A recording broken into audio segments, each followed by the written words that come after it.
Welcome to our channel. ఈరోజు మనం doctors మీట్లో ఖలీల్వాడిలోని అంకిత హోమియో క్లినిక్లో డాక్టర్ గోపీకృష్ణ చాడా సార్ గారితో ఉన్నాం. నమస్కారం సార్. నమస్కారం. నా పేరు డాక్టర్ గోపీకృష్ణ చాడా.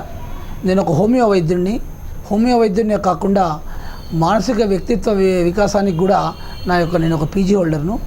నేను సైకోథెరపీ అదేవిధంగా కౌన్సిలింగ్ కూడా చేస్తూ ఉంటాను. ఇది మా హోమియో వైద్య విధానానికి ఉపయోగపడే ప్రక్రియ మాత్రమే. నేను ఇక్కడ ఖలీల్వాడిలో అంకిత హోమియో క్లినిక్ అనే క్లినిక్ను రన్ చేస్తున్నాను. దాని ద్వారా ఎన్నో రకాలైన దీర్ఘకాల వ్యాధులు కానివ్వండి, తరుణకాల వ్యాధులు కానివ్వండి, వాటిని హోమియో వైద్య విధానం ద్వారా ట్రీట్ చేయడం అనేది జరుగుతూ ఉంటుంది.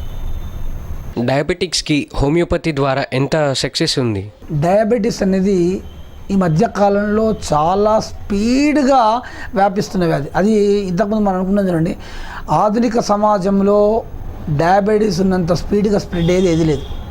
మన భారతదేశం కూడా చాలా స్పీడ్గా స్ప్రెడ్ అవుతుంది, అందులో తెలంగాణ కూడా అవుతుంది. ఎందుకు? ఇది ఇప్పుడు మానసిక ఒత్తిళ్ళు, మన life style, main life style. ఎందుకంటే ఇంతకుముందు ఇవన్నీ యాంత్రికమైన పనులు లేకపోయేది. ఇప్పుడు మనం ఏం చేస్తాం, ఉదయం లేవగానే స్విచ్ చేయగానే బోర్ స్టార్ట్ అవుతుంది, వాటర్ వచ్చేసింది, పట్టుకుంటాం. ఇంతకుముందు పూర్వకాలంలో బావి చేదేవాళ్ళు, చెరువుకి వెళ్ళి నీళ్లు చేసుకునేవాళ్ళు. అంటే ఆ శారీరక శ్రమ అనేది ఉండేది.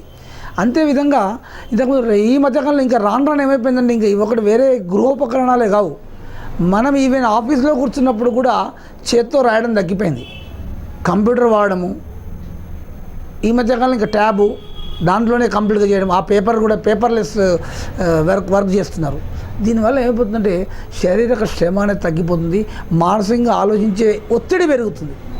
ఇవన్నీ కూడుకొని డయాబెటిక్స్ అనేది చాలామందికి రావడం అనేది, చాలామంది దాంతో సఫర్ అవుతున్నారు.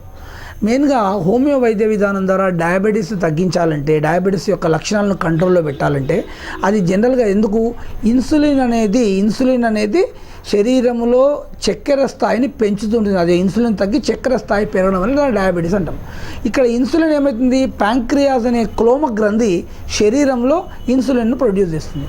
ఆ ఇన్సులిన్ అనేది సరైన మోతాదులో, అవసరం ఉన్న మోతాదులో మనకు లేకపోవడం వల్ల అప్పుడు చక్కెర స్థాయి అనేది పెరిగిపోతుంది. చక్కెరను పూర్తిగా శక్తిగా మార్చలేకుండా ఉండడం వల్ల రక్తంలో, శరీరంలో చక్కెర స్థాయి పెరిగిపోతుంది. ఈ చక్కెర స్థాయి పెరగడం వల్ల దాన్ని డయాబెటీస్గా మనం అంటూ ఉంటాం. కనుక ఇక్కడ మనం చేయాల్సిందంటే, మా హోమియో వైద్య విధానం ద్వారా మనిషి యొక్క రోగి యొక్క తన యొక్క మానసికమైన లక్షణాలు కానివ్వండి, శారీరక శ్రమ ఏ విధంగా ఉంది, అతని అలవాట్లు ఏంటి, ఇవన్నీ తీసుకొని చేయడం ద్వారా మేము హోమియో వైద్య విధానంలో పర్ఫెక్ట్గా రిజల్ట్స్ రాబడుతున్నాం.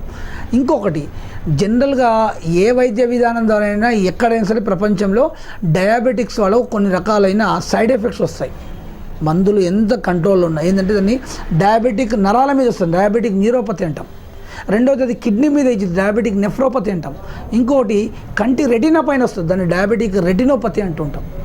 ఇలాంటి లక్షణాలు అనేవి వీటితో వచ్చే ఇంకా మిగతా నిస్సత్వ, నీరసము, ఇక రకరకాల లైంగికంగా కొంతమంది బలహీనలు అవుతారు.